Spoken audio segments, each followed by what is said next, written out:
Se os homens se contentem em ser assistidos e protegidos pelos bons espíritos, mas não descarreguem sobre eles a responsabilidade que lhes cabe como encarnados.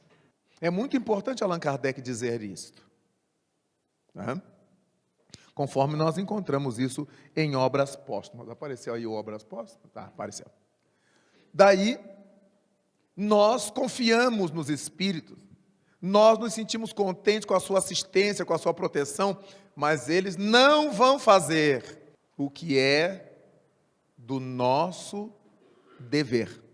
Foi isso que Cristo disse em outros termos ao falar: faze a tua parte, que os céus te ajudarão. Mas eu preciso fazer a minha parte. No movimento espírita, não há jeito, porque o discípulo não é maior que seu mestre. E se o Cristo falava que a seara é grande e os trabalhadores são poucos, por que a gente agora está reclamando de quê? Proporcionalmente continua uma seara grande e poucos trabalhadores.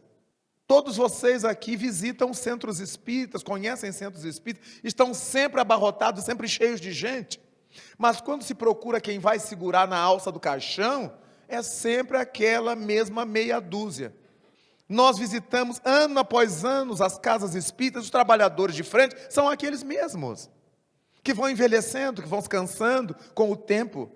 E essa turma toda que vai tomar passe, que vai lá, que vai ouvir palestra, que vai não sei de quê, onde é que está? O que está havendo com as nossas programações espíritas, com a nossa atitude espírita no centro, que a gente não tem conseguido cativar as pessoas para que elas venham trabalhar conosco? Há exceções, é claro. Há núcleos em que há trabalhadores a granel, mas essa não é a regra. A regra é que nós encontremos sempre aqueles mesmos companheiros que a gente conhece ali há anos, à frente das atividades. Chega alguém, fica um pouquinho e vai embora. Chega alguém, olha, fareja, não gostou, vai embora. Aquele que chega e tem que mudar-se para não sei onde, por causa do trabalho. E isso gera aflição, porque nós estamos vendo o tempo passar, né? Embora a gente não saiba o dia que vai viajar, por além, mas um dia teremos que abrir mão disto. E vamos deixar nas mãos de quem? Quase nunca nos acostumamos nossos filhos a ir conosco, a trabalhar conosco, a gostar conosco. Quase nunca. Como é que vai ser isto? Então eu lhes pedi para que sacassem dos textos kardecianos alguns cuidados que devêssemos ter com o centro espírita, o que vocês disseram. Acontece que eu esperava alguma fala mais contundente no sentido de ações que a gente pudesse realizar no centro espírita, para sairmos desse campo teórico, em que a gente adora pairar. Precisamos de muito amor, precisamos de muita caridade.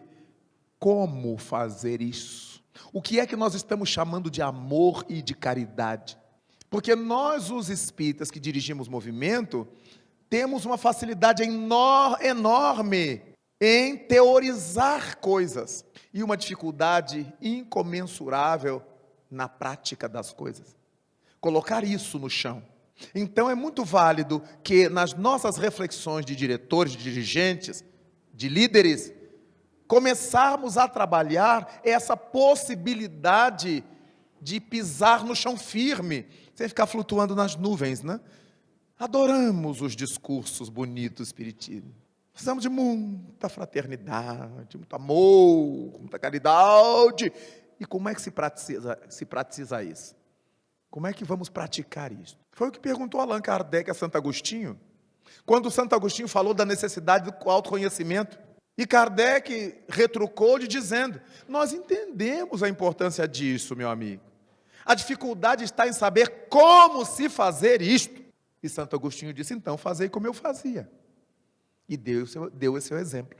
Nós temos muita dificuldade de pensar em coisas práticas, que demandariam um conhecimento administrativo, uma prática administrativa, uma atividade administrativa, em que a gente tivesse experiências que deram certo, que deram errado, para que eu pudesse eleger umas e abrir mão de outras. Então, é muitíssimo importante que os dirigentes espíritas, os diretores espíritas, sejam alvos dessa atenção, sempre dos órgãos que cuidam disto. No caso aqui temos a Federação Espírita, temos as URES, de apetrechar, de instrumentalizar os dirigentes com as orientações de que eles precisam para fazer praticamente. De repente, eu vi nascer aqui no Paraná, e eu digo que eu vi nascer porque eu já frequento o Paraná há 35 anos, Paraná Espírita, os encontros do interior, que não existiam, em que se reúnem tantas URES. Vejamos que isso é um começo importantíssimo, em que os companheiros das URES se reúnem para discutir pontos doutrinários. Mas, desde o começo, a minha proposta pessoal, aquela diretoria de então da FEP, era no sentido de que, por mais importante que fosse reunir os espíritas das regiões para uma grande confraternização no interior, não deveríamos abrir mão de pegar os dirigentes em separado, senão virá tudo festa, para que a gente pudesse fazer essa limagem, essa lixa, lavar as nossas roupas, discutir nossas coisas, sem esse tete a tete, sem esse olhar nos olhos, nós não conseguimos. E nesses encontros, é válido que cada dirigente diga da sua dificuldade. Eu não estou conseguindo operacionalizar isto, eu não estou conseguindo efetuar tal coisa, ou porque não temos o entendimento devido, ou porque nos falta material humano, recursos humanos, mas essa abertura é muito salutar para o movimento. Porque como estamos aqui hoje reunidos, poderíamos discutir as questões de como a Casa Espírita trabalha, por exemplo, a mediunidade. Como é que se desenrolam as sessões mediúnicas na região A, B ou C, ou no centro A, B ou C? E aí cada qual vai passando suas experiências, vai discutindo, e nessa discussão, com os textos do Kardec ali servindo de paradigma, não precisaria ninguém nos dizer onde é que a gente está errando, onde é que nós estamos nos omitindo, o que é que está bom, o que é que está falho, porque a discussão, a leitura dos textos nos fariam clarear a visão.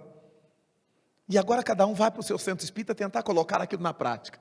No outro encontro, nós já temos resposta. Olha, aquilo foi ótimo. Foi muito bom eu ter usado aquilo. Que pena que eu não usava antes. Não importa que isso dure 1 ano, 2 anos, 3 anos, 5 anos, 10 anos. Porque nós estamos trabalhando um movimento espírita, um centro espírita, para nós e para os que virão depois de nós. Mas há premência de que os dirigentes não fiquem ao léu, porque há uns que procuram e há outros que se acomodam. O trabalho dele é assinar a ata, é assinar ofício, mas isso não é dirigir movimento espírita. Pensar a doutrina, pensar o espiritismo. Como é que eu levo esse espiritismo para fora do centro? Como é que eu fixo no centro as pessoas que chegam? Como é que eu trago os jovens para o centro espírita, neste mundo de encantamentos lá fora, de fogos fátuos? O que é que eu tenho para oferecer à criança aqui no centro espírita, que não seja enfadonho? Porque colocar crianças sentadas e o evangelizador ficar lendo historinha para ela, não, nenhuma criança aguenta. Nos dias da internet, dos jogos interativos, dos videogames. Então, o que a gente pode pensar para cativar essa criança, para reter esse jovem, para orientar esse adulto e fazê-lo trabalhador ou cooperador? Então nos está escapando isto e continuamos reclamando: não tem trabalhador, não tem gente, ninguém quer, ninguém vem. Estamos investindo nesses trabalhos? Então é importantíssimo que nós reflitamos sobre isto. E nós só conseguimos refletir sobre isso de forma madura quando nos encontramos assim, quando falamos as coisas, quando discutimos, quando concordamos, discordamos. Isso de maneira muito salutar, muito limpa. É a família espírita querendo acertar. É a família espírita querendo dizer a Jesus: eu quero, Senhor, reforça a minha vontade, alimenta a minha fé. De modo que nós ficamos pensando nessa necessidade de que os cuidados que Allan Kardec nos chama a atenção, cuidado com a unidade da doutrina e outros, sejam de fato trabalhados por nós. Cuidados. Essa postura de ter cuidado no centro espírita impede que em nosso trabalho ocorram esses sistemas de vale tudo. Há instituições espíritas que não têm critério. Nos pregadores que chama para a tribuna, eles querem movimento, eles querem preencher a pauta de palestrantes. Mas quem é que a gente está trazendo para falar para o nosso rebanho? Porque nós temos um trabalho de fazer divulgação, propaganda, de chamar o povo para vir, mas quem é que a gente vai pôr para falar para esse povo? Visitei uma cidade no interior do meu estado, que o responsável lá pelas palestras resolveu convidar um candidato a vereador, porque dizia que era muito espírita, era de família espírita, e o outro convidou. Como nós somos ingênuos. Então o sujeito falou 1h30 sobre as estradas que ele ia mandar asfaltar. Foi a palestra espírita que ele fez. A maior campanha para a sua eleição. E agora, quem é que tapava a boca dele? Quem é que põe o guiso no pescoço do gato? Nunca esqueço dessa pergunta.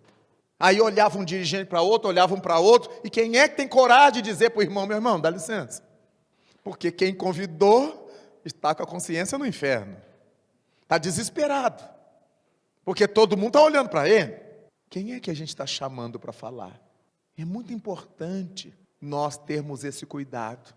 Alguém me contou, não testemunhei, que determinado orador foi chamado para falar num centro, e ele começou a palestra dizendo assim, eu sou hipócrita, vocês são hipócritas, Jesus era hipócrita, porque ele sabia que Judas ia trair e não fez nada. Acabou a palestra, porque Jesus era hipócrita, então não sobra ninguém, né? E ninguém fala coisa nenhuma. Essa covardia imanente, isso é terrível em nós. Ninguém tem coragem. A gente tem coragem de bater na mulher, bater nas crianças, mas de falar na hora certa, cuidar das coisas na hora certa, o medo de ficar mal visto, de desagradar. Estive em Portugal, em dada ocasião, e me contou um confrade que dirige uma das casas espíritas, que chegou lá um orador do Brasil. E como eles viajam? E o orador começou a fazer a palestra falando do umbral. Todos estamos no umbral, que a nossa tendência é ir para o umbral. E ele falava 2 palavras e 3 eram umbral. E aí foi todo mundo entrando no buraco, né? Deprimindo, porque nós somos pecadores, diz os católicos, porque nós somos infelizes, porque nós somos desgraçados. Aí ele levantou, dá licença, meu irmão. Esta é uma casa do consolador e não do desesperador. Se o Senhor vem para cá para nos colocar num buraco, o Senhor vai parar de falar agora. Se o Senhor disser que há umbral, que há regiões de sofrimento, o Senhor tem que dizer que há regiões espirituais salutares, que há vida, que há reino do céu, que há amor, que há paz. Mas aquela pessoa que quer afundar o outro, e foi todo mundo enfiando a cabeça pelo pescoço adentro, e aí disse, eu não aguentei, Raul. Eu tive que assumir. Fiquei eu como o mal, porque o sujeito botou os livros debaixo do braço e saiu pisando duro, e todo mundo respirou aliviado. Como existe disso? Porque a pessoa não conhece espiritismo. Ela quer pregar. E a gente não conhece ela. E quer chamar. E aí, juntou a fome com a vontade de comer. Não temos esse direito de reunir um grupo de pessoas sem saber a que vamos expor esse grupo de pessoas. Estamos na era da internet, do DVD, do CD. Vamos conseguir material desse companheiro para a gente escutar, para a gente ouvir, mais de um, para termos uma noção da proposta que ele costuma apresentar, dos temas que ele costuma abordar. Mas o que ocorre muitas vezes é que alguns confrades convidam alguém e querem dividir a despesa, aí eles vão botando em vários centros para rachar a despesa. E os companheiros, como gostam de um espiritismo baratinho, vão assumindo, e o louco fala horrores, e a gente não tem nem como reclamar, porque foi barato, mas fica na cabeça de uns e de outros, a tragédia. Cheguei em outro centro espírita, que eu achei o povo em polvorosa nos Estados Unidos. Porque tinha chegado lá um orador brasileiro. Eu digo, ai meu Deus, mais um. E defendeu a tese de que se a gente tem problema, se a gente tem pecado, a culpa é de Deus que nos fez assim. Acabou. Aí levantou alguém, brigou com ele no meio do salão, acabou a palestra. Porque as pessoas não têm maturidade para falar do espiritismo. Ela nunca refletiu sobre as teses espíritas. Conheci um outro pregador, que era chamado à torto e à direita por esse Brasil lá fora, que defendia a tese da evolução de Deus. Não, Deus está evoluindo. Então a inteligência suprema, a causa primária, foi para o buraco, porque tinha uma hipersuprema. A pessoa não conhece doutrina espírita, nunca discutiu suas teses para entender, e aí sai falando o que lhe dá na telha. Minha gente, é muito, porque cada dirigente se acha o dono do seu centro, e quando ele está brigado com a URI ou com a federação, aí é que ele traz quem ele quer, só para afrontar. Ele não sabe que depois ele vai responder por isto. Claro que vai, porque depois ele tem que catar esse povo todo que agiu mal em função do trabalho que ele fez, negativo, para corrigir. Em que encarnação? Em que situação? Nós não temos esse direito. Se eu quero fazer esse tipo de gracinha, eu chamo o sujeito para ele falar na minha casa. Ele dorme lá, ele janta lá e fala para mim, para minha mulher, para meus filhos. Mas eu reuni no centro espírita uma comunidade, vem gente com dificuldade daqui, dali, da colar, para levar para casa uma mensagem sórdida, de má qualidade. Porque de repente nós ouvimos um pregador que ele não tem grandes rasgos linguísticos, ele não tem grande gramática, mas ele é fiel à doutrina. Ele prega aquele espiritismo, aquele feijão com arroz, com uma fidelidade comovedora. Mas há outros que são arrogantes e trazem um caviar que azeda. Conheci um outro pregador, que o povo chamava muito, e que ele foi chamado para falar de um centro que eu ia bastante, numa zona rural. O povo vinha da lavoura, as mulheres de pano na cabeça, os homens deixavam a enxada na porta, alguns de pés descalços, outros de sandalinha, chinelinho, entravam para ouvir a mensagem às 6:30 da tarde, para ir embora para casa depois, cansados. E o cidadão chegou lá e começou a defender uma tese sobre as explosões nucleares do Sol. E os pobrezinhos que não sabiam onde o galo tinha cantado. Precisavam de uma mensagem de consolo, de conforto. Lavradores, explosões solares, raios cósmicos. E devia ter damianos também, né? E o povo dormia de babar. Vejamos a falta de sensibilidade. Eu vou pregar para criaturas simples, que estão conhecendo Jesus através do Espiritismo, pelo Evangelho. Falar-lhes pelo coração, consolar essa gente que sofre tanto. Falar-lhes de esperança, de vida, de entusiasmo, do valor do trabalho deles. Mas ele queria se exibir. Explosões nucleares do Sol, que é um corpo de plasma. Eu digo, minha mãe do céu. Então, se o dirigente não tiver cuidado com isso, quem é que vai ter? Quem é que vai ter? Então Kardec nos chama a atenção para que não alimentemos no centro espírita as questões irritantes, nem as questões políticas.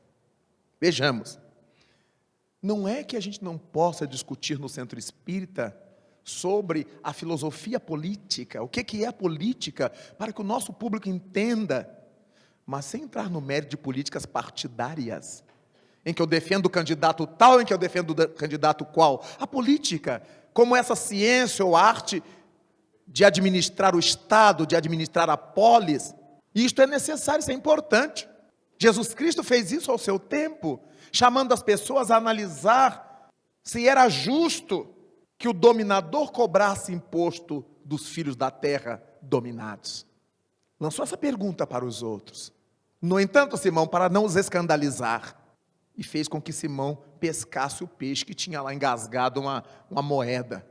Então é muito importante nós sabermos que o Espiritismo não é uma doutrina alienante, que não nos permite pensar política. O que Kardec propunha é que nós não levássemos as questões partidárias para dentro do centro espírita.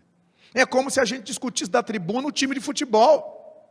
Quem é que chega à conclusão quando se discute time de futebol? Quem é que chega à conclusão quando se discute religião? Quem é que chega à conclusão quando se discute reforma agrária? Quem não tem terra vai adorar, quem tem terra odiará. Então, são questões irritantes, que não são da alçada do Espiritismo. O Espiritismo analisará as questões de justiça, de injustiça social, em qualquer contexto em que elas apareçam. Basta que a gente abra o Livro dos Espíritos, nas perguntas 806, 807, 808, e Kardec pergunta sobre a diferença de riqueza, se são obra de Deus, sobre os estratos sociais, se são obra de Deus, se o indivíduo que é mais rico é porque ele é mais inteligente do que o outro que é mais pobre. E o Espírito da Verdade chama Kardec a refletir sim e não. E da falcatrua e do roubo, o que é que tu dizes? Pergunta o Espírito de Verdade. Então, os Espíritos reconhecem que no mundo da política, da administração, existe o roubo, existe a falácia, está no Livro dos Espíritos, nos chamando a pensar sobre isso, mas não entra no mérito partidário, fala na tese, para que nós acordemos, para que nós nos atilemos. Então, se o Centro Espírita deseja, por meio dos seus dirigentes, que a sua comunidade amadureça, nós temos que discutir esses temas, trazer essas coisas, sem entrar no mérito de quem é, quem deixa de ser, mas do fato em si. Imaginemos agora que estamos nos aproximando de eleições, se o Centro Espírita pode ficar indene de dizer aos seus frequentadores, votem com responsabilidade, observem que nós vamos submeter a sociedade durante 4 ou 8 anos, ao arbítrio de uma pessoa que precisa ser a mais equilibrada, a mais justa possível. Não troquemos nosso voto por camisa do time, por bola de futebol, por cesta básica, porque isso vai nos sair muito caro. Lembrando-nos do Evangelho de Cristo, lembrando-nos da doutrina espírita, citando as questões que nos mandam refletir. Sem entrar no mérito se é o partido A, o partido B, o partido C, se é o candidato X, Y, Z, nada disto. Então nós trabalhamos as ideias, o Espiritismo tem espaço para isto, sem entrarmos no mérito de quem é, de quem será, de quem vai ser. Daí, o Centro Espírita não pode ser esse vale tudo. Fale quem quiser, o que quiser, ninguém liga a nada, depois ainda não pode faltar com a caridade, né, meu irmão? A gente tem que ter caridade. A gente tem caridade com o sujeito que fala bobagem, não tem caridade com as centenas de pessoas que a gente põe ali para ouvi-lo. Que caridade atravessada é esta? Eu tenho caridade para com um, não tenho caridade para com todos?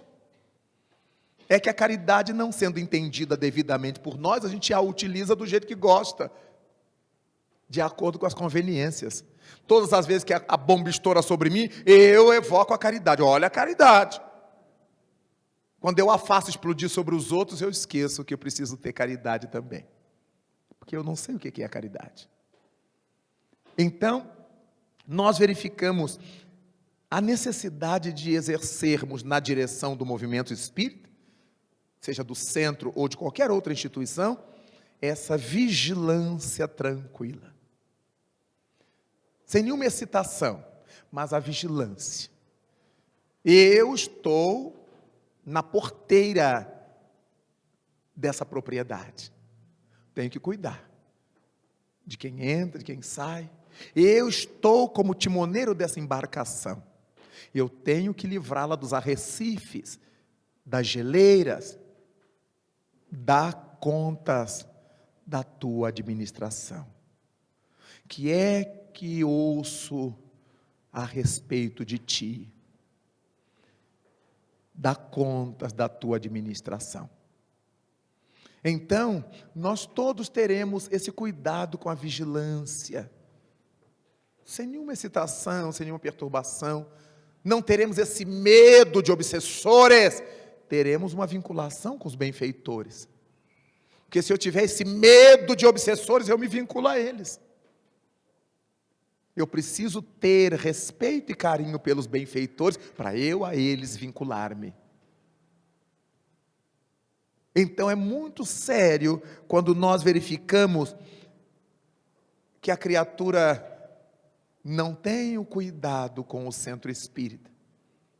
Quem quiser sobe ali, parece uma tribuna livre, fale-se o que quiser. Então cabe uma programação de estudos, né? Cabe levar as pessoas, os frequentadores e nós próprios para entender Kardec, entender a codificação, pouco a pouco. Mas discutir, trabalhar, temos as sessões de palestra, mas temos os grupos de estudo, cada qual vai para o seu livro, marca, anota, escreve, põe papel dentro, troca com o outro informações.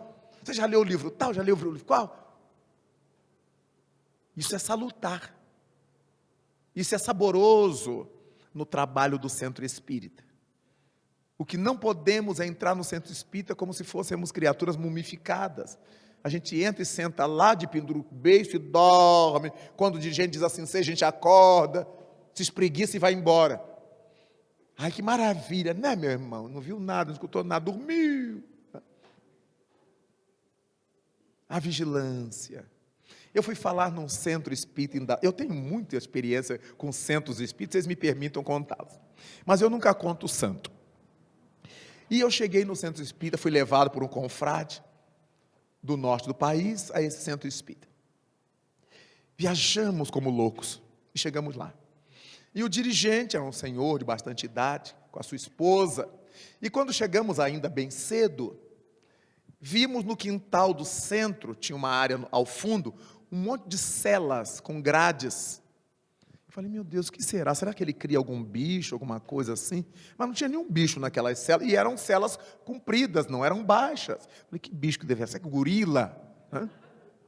E eu perguntei para ele, escuta, o que o senhor guarda nessas celas? Isso aqui é para prender obsidiado.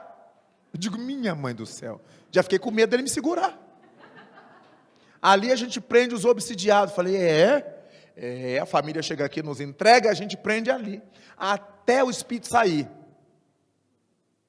Eu digo, como é que o espírito sai? Todo dia eu vou na porta da cela e converso com ele. Enquanto ele não se render, ele não sai dali. E quando fazemos as sessões, colocamos todos aí dentro das garrafas. E eu tive um acesso de riso. Eu digo, gente, eu estou obsidiado. Eu não conseguia parar de rir, imaginando o espírito engarrafado. Bom, fomos para a palestra. Eu ia falar, também era uma comunidade muito simples. As pessoas vinham também dos seus trabalhos no interior. Eu tinha me preparado durante o dia para fazer uma palestra sobre o Evangelho, li bastante, o Evangelho segundo o Espiritismo, orei e fui para lá. Então chegavam as pessoas, tiravam todos os metais das pessoas. O reloginho, o chaveiro, tudo que a pessoa tinha de metal ficava em cima de uma mesa. Eu já estranhei aquilo. E ele pôs assentados na primeira fila, que era assim meio uma meia-lua, as médias e os médios do centro. Umas senhoras cansadas, que sentaram ali.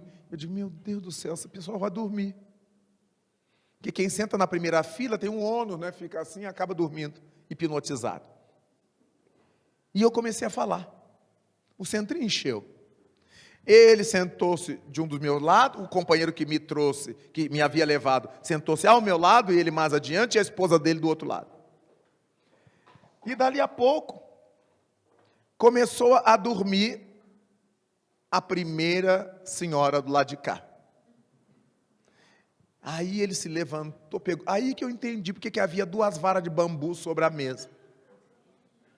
Ele pegou a vara de bambu, como quem mata mosquito, né? Vap! E a mulher se sacudiu, fingindo que estava recebendo espírito. Aí eu já tive o primeiro engulho, a vontade de rir. Eu digo, ai Jesus, não faça isso comigo. Aí do outro lado, alguém cochilava, a mulher dele fazia a mesma coisa, ela levantava pé, antepé, e vap! E a pessoa acordava naquele susto, passou a palestra inteira. Eu digo, eu não vou conseguir falar 1 hora. Eu não vou conseguir, eu vou despencar de rir. Porque a pessoa acordava num susto, com uma varada de bambu, e o meu amigo que estava ao meu lado, ele se escangalhava de rir. Eu olhava para ele, parecia que ele estava incorporado. Ele estava rindo. Ele estava rindo. Eu consegui falar 30 minutos. Não consegui falar mais. Porque todo mundo dormiu. E ele ia batendo em todo mundo de um lado, e ela batendo em todo mundo do outro. Eu digo, eu não vou conseguir falar. Falei 30 minutos. E aí, ele fez a vidência, antes dos passes. Ele fez a vidência que ele teve à noite. Ele preocupado em bater nos médios, mas ainda fez vidência. Então ele disse assim: meu irmão Raul, eu vi o espírito Camilo. Eu digo, agora que ele se estrepa. Ele estava sentado numa ponta da lua e São Jorge na outra. Ah, meus irmãos, Jesus cobra demais da gente. Eu fiquei imaginando o espírito Camilo numa ponta da lua. Ele imaginou que a minguante deva ser assim, né?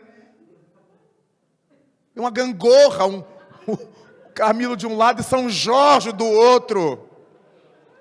E o Marcelo, meu amigo, se escangalhava de rir. Eu digo, pelo amor de Deus, cala essa boca, porque eu estou me segurando. O Divaldo costuma dizer que ele ri e eu não rio. Eu digo, porque se nós dois rirmos, o povo se mata. Alguém tem que ter dignidade, né?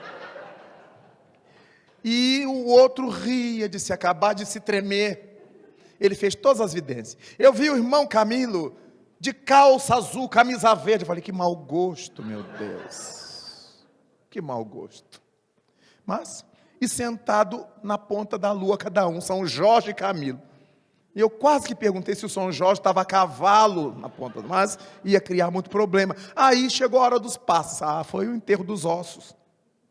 Porque as médias que dormiram o tempo todo e apanharam, todos levantaram a mão, feito um corredor polonês, de um lado e de outro. Eles fizeram aquela casinhola, como se tivesse cruzamento de espada no casamento de militar, né? E as pessoas iam passando por ali, e o dirigente, na ponta, todo mundo que passava pelo túnel, ele dava um tapa no peito, paf, estava o passe dado. E aí já começamos a rir na fila. Eu imaginei a hora que ele me desse um supapo no peito. Homem, mulher, todo mundo é paf no peito. E o meu amigo já estava incorporando de tanto rir. Eu digo, pelo amor de Deus, cale essa boca. Respeite o meu desespero. Porque eu queria rir assim, desgoelar. Mas de nervoso, não era de zombaria.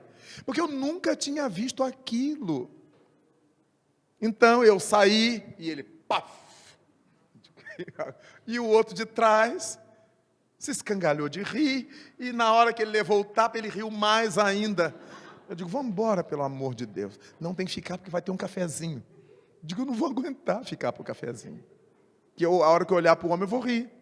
A hora que eu lembrar dele batendo nas mulheres de vara, eu vou rir. E ficamos para o cafezinho. Fui ao banheiro, lavei o rosto. Jesus, me ajude que eu me controle. E graças a Deus me controlei. Mas o meu amigo Marcelo, ele chegou ao hotel, ele estava em desespero, ele ria de se jogar no chão. Eu disse, mas foi você que me trouxe aqui. Raul, eu não sabia que era assim.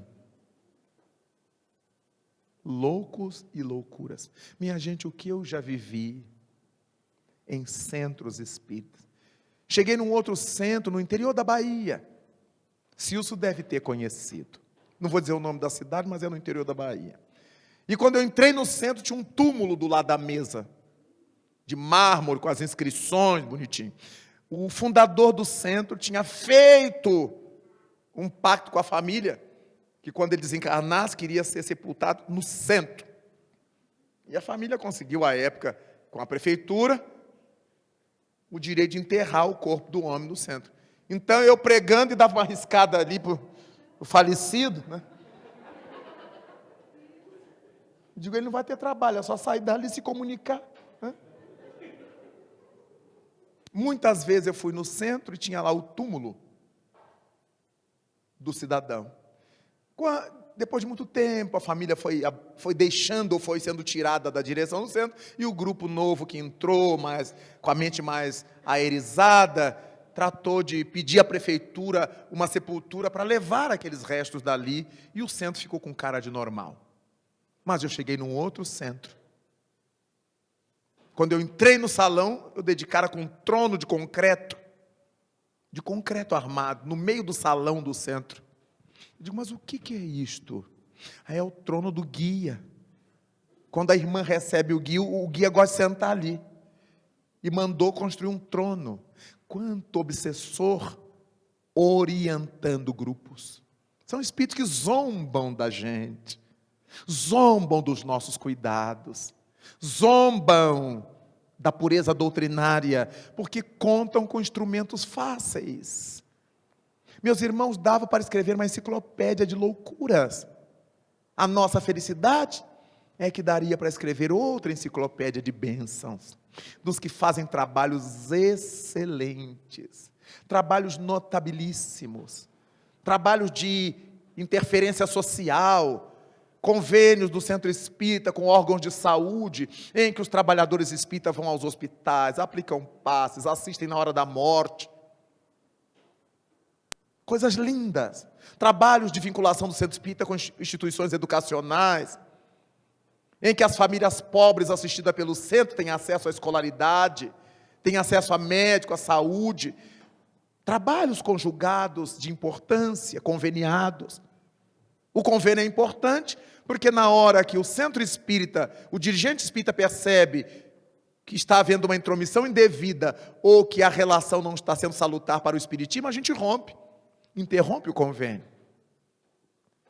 Então, há muitos trabalhos em que o espiritismo é, de fato, ensinado para as vidas das pessoas. De modo que, por fim, nós pensamos nessa fidelidade. O que Jesus Cristo propunha, ser fiel. E dar-te-ei a coroa da vida, conforme lemos no Apocalipse. O anjo que vai levar a mensagem à igreja de Laodiceia. Ser fiel e dar-te-ei a coroa da vida. E Jesus Cristo dizia, aquele que perseverar até o fim, esse se salvará. A fidelidade, vestir a camisa da doutrina. Mas como é que eu visto a camisa de uma doutrina que eu desconheça? Para que eu ame a doutrina, para que eu vista a sua camisa, eu preciso conhecê-la. É o conhecimento que vai nos permitindo amar as pessoas. É o conhecimento que vai nos permitindo amar o espiritismo.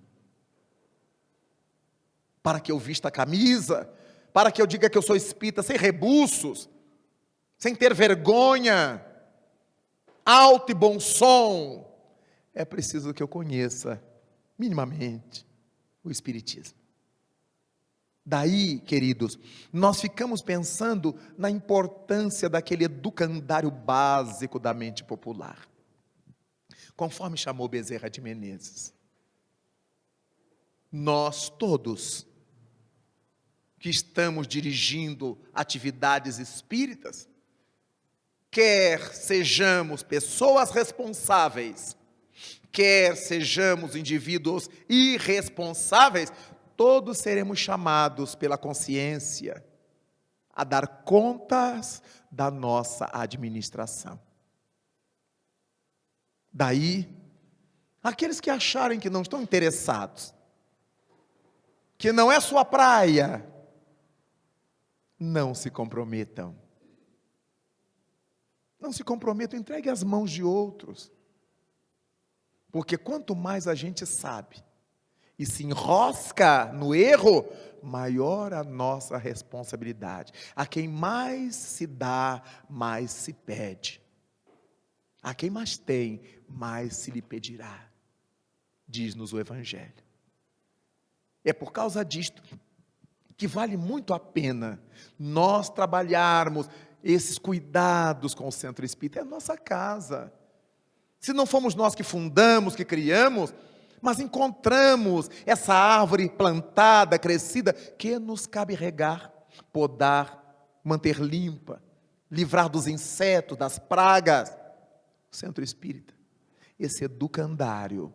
Vale a pena pensar que o Centro Espírita não é um lugar de vale tudo.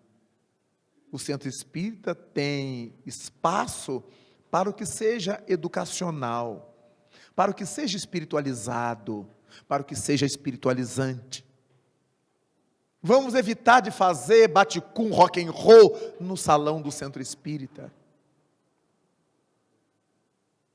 Porque, de fato, os espíritos montam estruturas importantes, fluídicas, que o nosso tumulto mental vai destruindo como os raios de sol derretem a neve.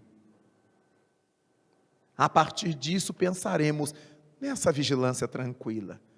Nada de caça às bruxas, nada de preconceitos, mas os bons conceitos da doutrina devem estar sempre na pauta das nossas ocupações. Nas dúvidas, abstenhamos-nos, como propõe Paulo de Tarso. Se eu não tenho certeza, se eu não sei, não chamo, não levo, não faço. Até que eu tenha a orientação de alguém, o apoio de alguém, a ajuda de alguém, que me permita tirar conclusões maduras a respeito do que queremos fazer, do que pensamos fazer, em qualquer área do centro espírita. A partir daí, teremos essa condição de vestir a camisa, porque quem age dessa forma é fiel à doutrina espírita, é fiel ao centro espírita, é fiel aos nossos compromissos, ou aos seus compromissos para com o espiritismo. Deste modo, meus queridos, eu quero concluir aqui as minhas falas, os textos em cima do que vocês apresentaram aqui, e partirmos para este diálogo, ainda que rápido, diante de alguma pergunta que ainda exista. Eu já tive contato com alguns companheiros que estiveram aqui comigo, com alguma pergunta, e eu digo, vamos ter um tempinho de fazer. E vamos fechar nosso trabalho às 7h30, 19h30. Então nós temos 35 minutos para fazermos algumas perguntas, e se as perguntas forem objetivas, eu lhes prometo que responderei de maneira objetiva, e encerraremos nosso trabalho às 19h30, se Deus quiser. Posso começar então, Romulo? Por favor. Você falou a respeito da... Obrigado? Da fraternidade dentro do centro espírita, em que haveria tolerância mútua. Nós podemos entender da mesma forma essa questão na federativa ou nas URIs? Veja só, todo trabalho de centro espírita é um trabalho do educandário básico. As federativas, as uniões regionais, não são centros espíritas. Elas são órgãos de administração do movimento, de organização do movimento, de estruturação do movimento. Então, muitos elementos que nós precisamos admitir no centro espírita como escola, porque a escola não põe fora o analfabeto, a escola existe para atender ao analfabeto, nas federações já não podemos. Eu não posso pôr num órgão que vai dirigir as pessoas, os grupos, os centros, alguém que não tem as habilidades mínimas para o trabalho de administrar o movimento. Será o caos. Então eu não posso ter certas tolerâncias que eu preciso ter no centro espírita. Na federação, quem não consegue fazer, não pode ficar. Em nome do compadre, da comadre, da amizade, não pode. Porque estaremos lesionando o movimento. Alguém que ocupe um cargo diretivo numa federação e não sabe se mover, e não sabe trabalhar, e não consegue se relacionar, olha, o movimento parou. O Estado todo depende daquele setor que não funciona. Então cabe ao presidente, com todo o amor do mundo, dar o boné para o sujeito, colocá-lo em outra atividade, se for o caso, e substituí-lo. Nas URIs a mesma coisa, porque as uniões regionais são a federação nas regiões, são os braços da federação. A federação pulsa como um coração e os braços se movem como órgãos efetores. Não cabe certas tolerâncias com as incapacidades nos órgãos que vão gerir o movimento. Mas no centro espírita cabe, porque é ali que as pessoas vão aprender, e é do centro espírita que vão sair elementos para as federativas, para as URIs. As URIs são a reunião dos centros, a federação é a reunião das URIs. Então não misturemos as funções. A federação não tem a função de ser lar, escola, é uma oficina de trabalho. Então não podemos ser complacentes com a incapacidade, porque não é a federação que vai ensinar aos seus diretores. Os seus diretores é que vão trabalhar com o movimento. Teoricamente, eles estão prontos para ensinar ao movimento. Se alguém precisa de uma instrução na área do DIGE, vai pedir a URI, e a URI pede à federação. Se alguém precisa de instrução na área da mediunidade, vai pedir a URI, que pede à federação.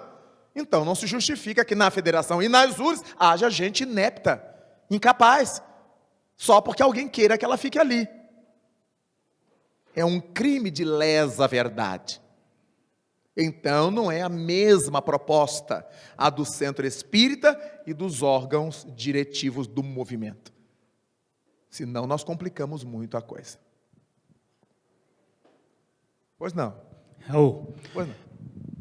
a grande maioria das nossas casas espíritas, quase a totalidade delas, tem o seu serviço de assistência social.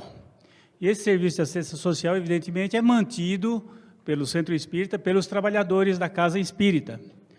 Em consequência disso, os pedidos de ajuda, as arrecadações de numerários para ajudar a assistência social são feitos, em sua maioria, no centro espírita. André Luiz, no livro Conduta Espírita, se não me falha a memória, capítulo 11, no último parágrafo, assevera e recomenda: jamais se utilizar das atividades doutrinárias para arrecadação de numerários, sob pena de induzir a pagamento por benefício recebido. Aí eu lhe pergunto, como compatibilizar essas duas aparentes contradições? Aparentes contradições, não sei se é.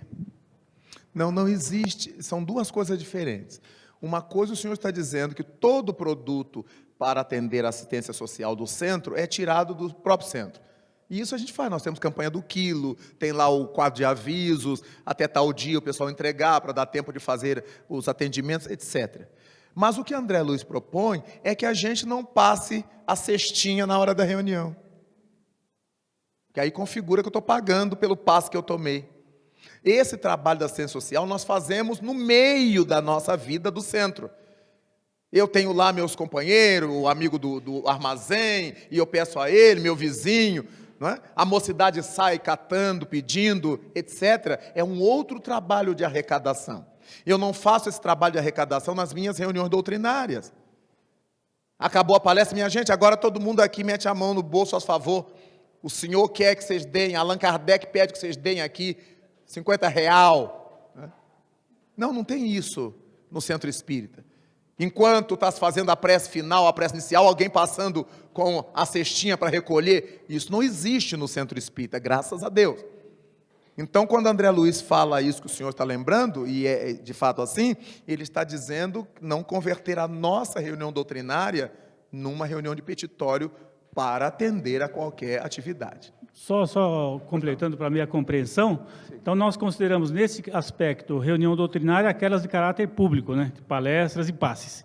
Ou seja, as reuniões de estudos, reuniões de atendimento fraterno, reuniões de caravana fraterna, isso não é considerado doutrinário sob esse ponto de vista. Não, todas as reuniões do Centro Espírita, elas são doutrinárias. Quando eu falo de doutrinárias, são reuniões públicas de palestra que vem o público em geral. Nas reuniões de estudos estão os estudiosos da casa, os trabalhadores da casa, e é entre eles que eu tenho que dizer, olha, a campanha do quilo vai até tal dia, olha, quem não trouxe seu gênero, traga até tal dia. Nós temos que falar isso entre nós. Da mesma forma que o tesoureiro do centro, gente, quem não acertou com o centro até tal dia, porque nós temos a conta de luz, a conta de água para pagar. Quer dizer, isso não é nenhum crime. A comunidade espírita tem que se autoprover.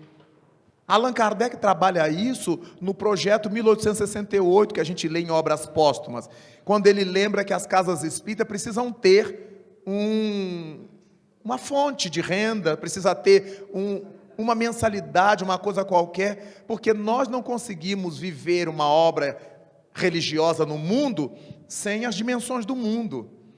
Para que a gente esteja aqui, isso está sendo pago por alguém. A energia que estamos usando, a água que estamos bebendo, o lanche que estamos comendo, o banheiro limpo que a gente está encontrando, o elevador que a gente tem, tudo isso é pago. Então é óbvio que tem que sair de algum lugar. Felizmente, a Federação Espírita do Paraná tem tutano para bancar isto. Mas há muitos centros espíritas que não têm. E quem tem que bancar são os próprios trabalhadores.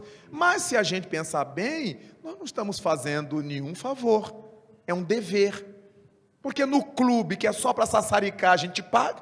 E paga caro. Obrigado. Obrigado. Então é por isso que temos que ter esse cuidado de saber que o que a gente encontra no centro espírita, alguém está pagando. Com certeza não são os guias.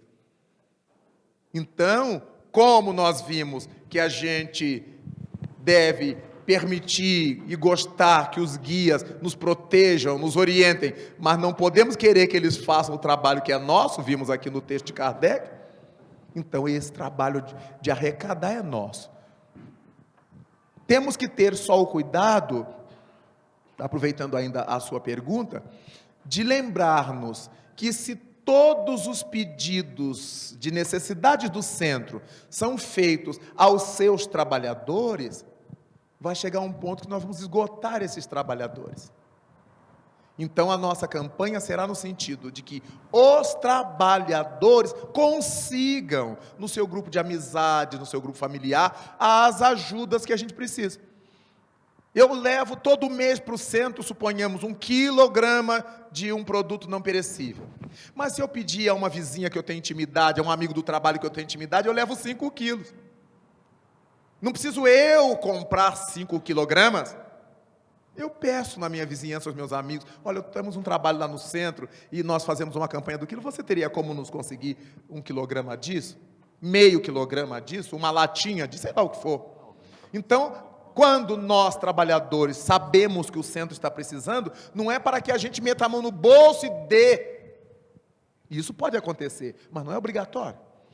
É para que eu arranje isso de alguma forma. E é muito difícil algum de nós que não tem alguém no armazém, um amigo que pode, um parente que gosta de ajudar, e a gente consegue levar para o centro um pouco mais do que aquilo que a gente daria do próprio bolso, muitas vezes.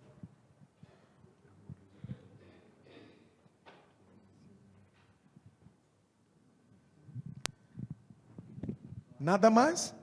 Se nada mais a tratar, eu, Raul Teixeira, assino essa ata que vai por mim assinada e por todos os presentes. Meus queridos irmãos, gosto muito de me recordar de um momento belíssimo, dentre os momentos belíssimos do Evangelho, mas aquele em que Jesus se encontrava no alto do Tabor, na madrugada luminosa, e das palavras poéticas do evangelista Marcos, que escreveu que seu rosto brilhava mais que o sol, e seus vestidos eram tão brancos, como nenhum lavandeiro seria capaz de branqueá-los. Mas há um momento dessa passagem do Tabor que me encanta, é quando Pedro, apaixonado por tudo quanto via, aquelas 2 almas que vazaram do infinito, e surgiram ao lado de Cristo, Elias e Moisés, para atestar que quem morre não está morto. Os indivíduos saem dos corpos, mas não saem da vida. Pedro estava esfuziante, estava ali no reino dos céus, o Cristo que brilhava, dialogando com Elias e com Moisés, pais espirituais do povo hebraico, até o momento em que ele propõe ao mestre: Senhor, como é bom estarmos aqui, por que é que não confeccionamos 3 tendas? Ele nem raciocinou que era impossível. Aquela hora da madrugada, eles no alto da montanha construir tenda como? Mas era emoção. 3 tendas, uma para ti, outra para Elias e outra para Moisés. Por que é que não ficamos aqui? Quando vivemos um momento gostoso, nós fazemos de tudo para que ele não se acabe. E Pedro dizia: como é bom estarmos aqui, Senhor. nas devidas proporções. É este o sentimento que me anima agora, reunido aos irmãos espíritas que dirigem o movimento espírita do Paraná. Como é bom estarmos aqui. E do mesmo modo que Cristo responde a Simão: não podemos, Pedro. Todos aqueles que um dia conheceram o brilho das alturas deverão aprender a descer as baixadas para socorrer as suas múltiplas necessidades.